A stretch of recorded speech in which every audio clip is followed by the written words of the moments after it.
tanggal 8 September 2020. Untuk mengenai berita lebih lanjut, kami telah menghadirkan reporter yang sudah berada di depan kejadian. Fahri, apakah sudah terhubung? Ya saudara, Oke Fahri, apa yang sedang terjadi di Maroko saat ini? gempa bumi berkekuatan 6,8 skala Richter yang mengguncang Maroko memberikan dampak yang amat mendalam.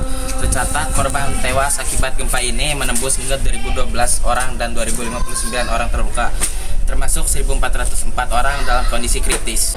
Baiklah Fahri, di mana pusat gempa ini pertama kali terjadi? Baik saudara, pusat gempa ini terletak di pegunungan Head Atlas sekitar 72 km barat daya Marrakesh. Oke, lalu kapankah gempa ini mulai dirasakan bencananya oleh warga? Menurut beberapa sumber, gempa melanda Maroko pada malam pukul 11.11 waktu setempat.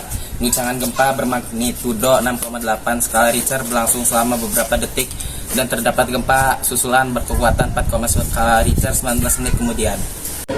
Lalu, siapa sajakah yang dirugikan oleh gempa ini?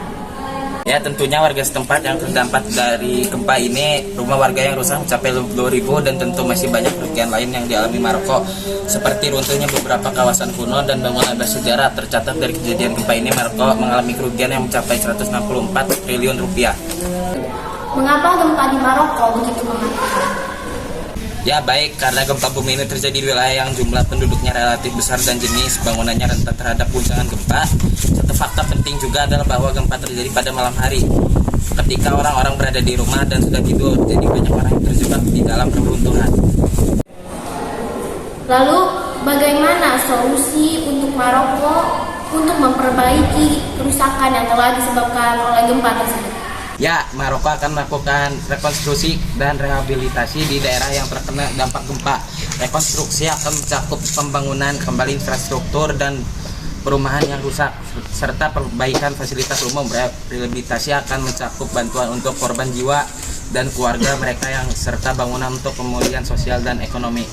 Oke, terima kasih Fahri untuk wawancaranya. Baiklah pemirsa, demikian informasi